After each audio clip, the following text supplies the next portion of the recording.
Assalamualaikum warahmatullahi wabarakatuh. Perkenalkan, nama saya Nesa Yulia dari Prodi Pendidikan Bahasa Sastra Indonesia dan Daerah Universitas Negeri Padang. Kali ini saya akan menjelaskan materi tentang metode pembelajaran bahasa yang dilatar belakangi oleh psikologi tradisional, behavioristik, kognitivistik, dan humanistik. Baiklah, langsung saja kita mulai. Yang pertama itu ada metode pembelajaran bahasa yang dilatar belakangi oleh psikologi tradisional. Psikologi tradisional ini merupakan psikologi yang berkembang sebelum tahun 1879. Psikologi ini belum dapat dikatakan atau ditempatkan sebagai ilmu murni karena cenderung bersifat terapan. Misalnya dikaitkan untuk menganalisis konsep-konsep sosial, politik, pengajaran, dan sebagainya. Sebagian kajian terapan psikologi cenderung lebih dikaitkan dengan permasalahan pendidikan. Selain itu, ada beberapa tokoh tentang psikologi tradisional. Yang pertama ada Francis Bacon, yang kedua John Locke, yang ketiga Jean-Jacques Rousseau. B. Metode tata bahasa dan terjemahan. Hingga abad ke-15, bahasa Latin merupakan bahasa yang paling banyak dipakai dalam bidang-bidang pendidikan, komersial, keagamaan, dan pemerintahan di negara-negara barat. Namun, akibat perubahan politik di Eropa, penggunaan bahasa Latin mulai menurun, baik dalam komunikasi lisan maupun tulisan. Kedua, landasan teori kebahasaan metode. Tata bahasa yang berkembang pada saat itu jelas tata bahasa beraliran linguistik tradisional yang sangat dipengaruhi oleh tata bahasa Latin. Teori-teori linguistik tradisional sama halnya dengan psikologi tradisional, bersifat spekulatif karena sangat kental dipengaruhi oleh pemikiran kefilsafatan baik idealisme maupun materialisme.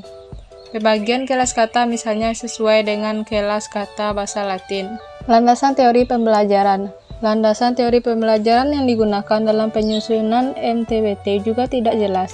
Psikologi, apalagi psikologi pembelajaran, belum dikaji secara ilmiah. Jadi, psikologi yang mempengaruhi penyusunan MTBT juga psikologi tradisional, terutama empirisme. 4. Rancang bangun metode. MTBT memiliki tujuan karakteristik yang membedakannya dengan metode pembelajaran bahasa lainnya. Berikut ada beberapa tujuannya. Yang pertama, tujuan belajar bahasa asing adalah agar seorang dapat membaca teks bahasa asing, mengembangkan disiplin mental dan intelektual yang diharapkan sesuai efek logis dari hasil pembelajaran bahasa asing tersebut. Yang kedua, fokus utama pembelajaran bahasa adalah membaca dan menulis. Yang ketiga, pemilihan kosakata yang dibelajarkan semata-mata disadari oleh teks bahasa asing yang dibelajarkan. 4. Kalimat merupakan unit pusat pembelajaran bahasa yang penerjemahan. Siswa ditugasi untuk menerjemahkan kalimat-kalimat berbahasa asing ke bahasa yang telah dikuasai siswa, ataupun sebaliknya. 5. Penekanan pembelajaran juga diletakkan pada keakuratan. 6. Tata bahasa diajarkan secara deduktif, yaitu melalui pemantapan penguasaan kaidah ketatahbahasaan pada tahap pertama. Kemudian pada tahap berikutnya, siswa ditugasi mempraktekkan penerapan kaidah tersebut. Dan yang terakhir, siswa-siswa penutur asli bahasa target merupakan media pembelajaran bahasa asing. 2. Landasan teori kebahasaan. Seorang ahli psikologi dari Jerman, F. Franke, pada tahun 1884 mengemukakan pendapatnya lewat buku yang dipublikasikannya bahwa cara yang ditempuh El Saussure dapat dibenarkan.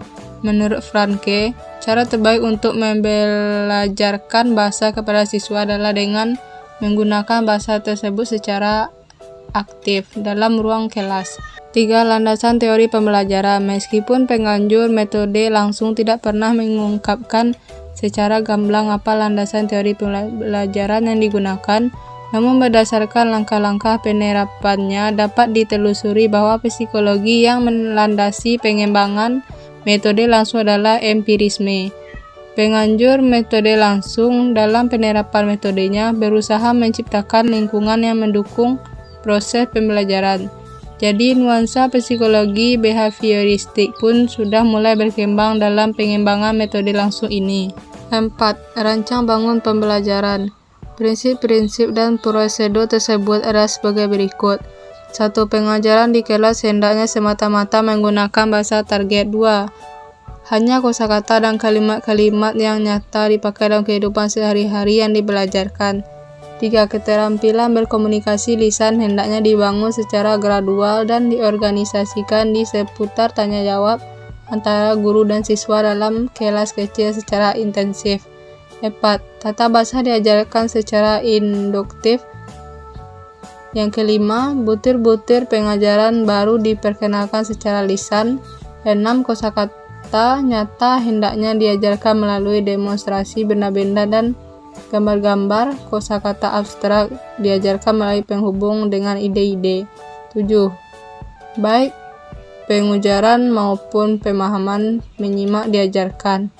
8. Penekanan pengajaran diletakkan pada ketepatan pengucapan dan ketatabahasaan. 5. Pengembangan pola interaksi belajar mengajar dalam penerapan metode langsung. Pola IBM yang berkembang dalam penerapan metode langsung relatif lebih kaya dibanding dengan pola IBM dalam penerapan MTBT dalam metode langsung, terutama dengan dikembangkannya teknik tanya-jawab. Interaksi guru dengan siswa tidak bersifat satu arah. Meskipun demikian, pada tahap-tahap awal pembelajaran melalui penerapan metode langsung ini, interaksi masih bersifat satu arah.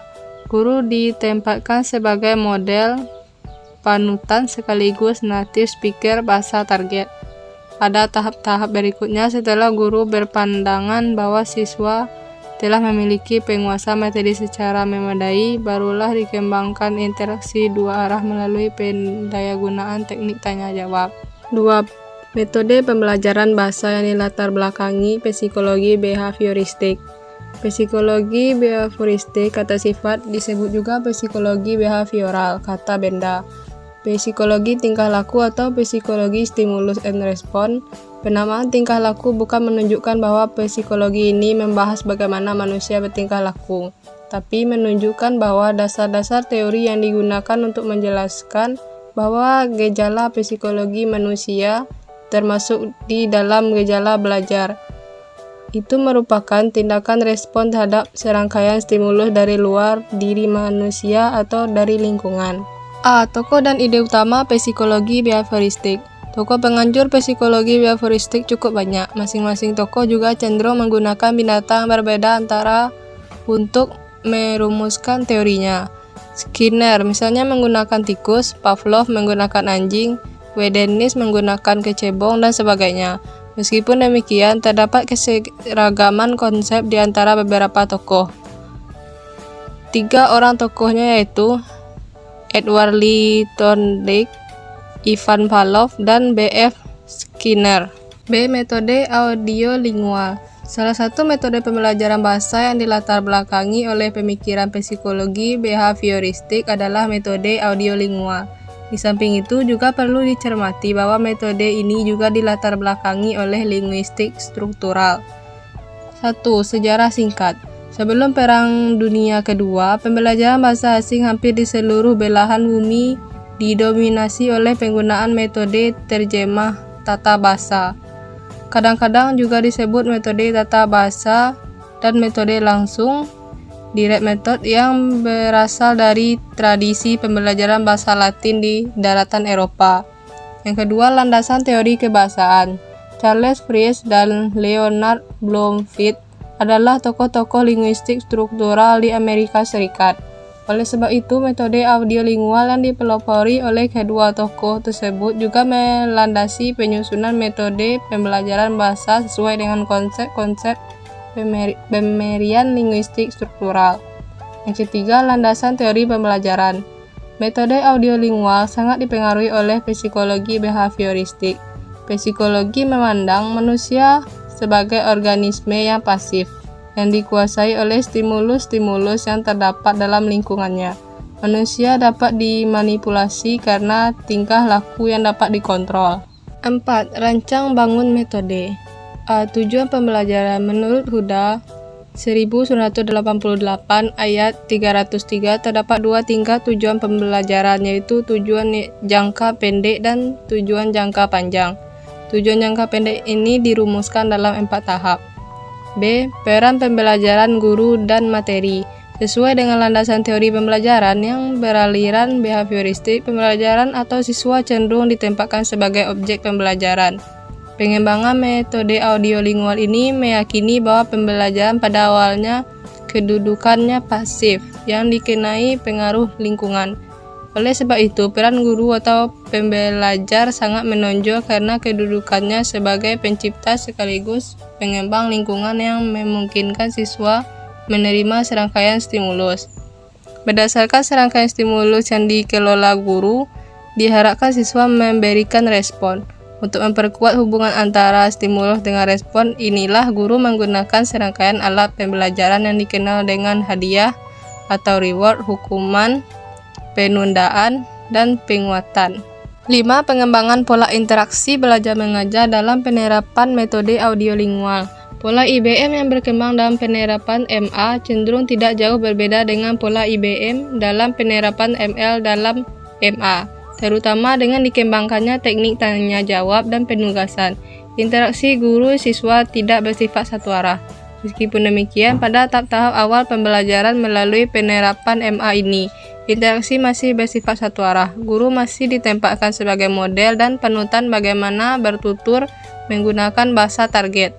Pada tahap-tahap berikutnya, setelah guru berpandangan bahwa siswa telah memiliki penguasaan materi secara memadai, barulah dikembangkan interaksi dua arah melalui pendayagunaan teknik tanya jawab dan penugasan.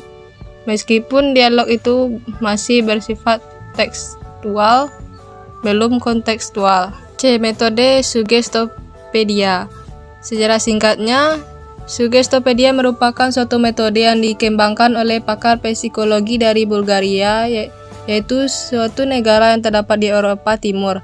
Metode ini dikembangkan oleh George Lozanov, yaitu seorang pakar psikologi. Penggunaan metode ini mencoba memanfaatkan pengaruh-pengaruh tersebut dalam mengoptimalkan kegiatan belajar mengajar. Beberapa sifat atau ciri yang paling mencolok dari Suggestopedia ini adalah dekorasi kelas, perabot-perabot kelas, penataan atau pengaturan ruang kelas yang sedemikian rupa, penggunaan musik, dan perilaku guru sebagai pemegang otoritas. Dengan beberapa hal tersebut, ternyata metode Suggestopedia sangat berbeda dengan metode pembelajaran yang lain. 2. Landasan teori kebahasaan. Dalam Suggestopedia, Lozanov tidak membicarakan teori bahasa. Ia tidak begitu memperhatikan asumsi-asumsi mengenai unsur-unsur bahasa serta organisasinya. Dari penekanannya terdapat pelafalan serta pandangan-pandangannya tentang pembelajaran kosakata. Terlihat suatu pandangan bahwa leksis merupakan hal yang pokok dan terjemahan leksikon lebih mendapatkan perhatian daripada kontekstualisasi. 3. Landasan teori pembelajaran. Dalam landasan teori pembelajaran ini terdapat 6 komponen yang terdiri dari wibawa, sifat kekanak-kanakan, intonasi, irama, dan konsep prodopasif. 4. Rancang bangun metode. Rancang bangun metode ini terdiri dari tujuan, silabus, tipe-tipe kegiatan pembelajaran dan pengajaran, peranan pembelajaran, peran materi pembelajaran, serta prosedur penerapan metode Suggestopedia. 1. Pengertian dan konsep pendekatan komunikatif. Konsep kompetensi komunikatif diangkat dari dikotomi Chomsky yang membedakan komponen bahasa menjadi dua bagian, yaitu kompetensi dan performansi atau ujuk perbuatan. Chomsky membedakan konsep formansi dan kompetensi dalam dua versi, yaitu versi kuat dan versi lemah. Yang dimaksud dengan versi lemah menurut Chomsky adalah perbedaan kemampuan kompetensi dengan performansi yang ada pada diri seseorang. Dengan kata lain, kompetensi berbahasa seseorang tidak mungkin memberikan pengaruh terhadap performansi kebahasaannya atau sebaliknya. 2. Latar belakang perkembangan pendekatan pembelajaran bahasa komunikatif. Menurut Imran, pemunculan dan perkembangan pendekatan pembelajaran bahasa komunikatif dilatar belakangi sekurang-kurangnya oleh 3 disiplin ilmu. Ketiga disiplin ilmu tersebut adalah A. Psikologi, khususnya psikologi belajar. B. Linguistik, khususnya linguistik deskriptif. Dan C. Sosiolinguistik dan psikolinguistik. Yang ketiga, penerapan pendekatan pembelajaran bahasa komunikatif dalam proses belajar mengajar bahasa Indonesia. Menurut Brian Ali, untuk penerapan pendekatan kompetensi komunikatif, tuntutan utama sebenarnya terletak pada pembuatan dan penyusunan silabus pembelajaran, bukan pada metode.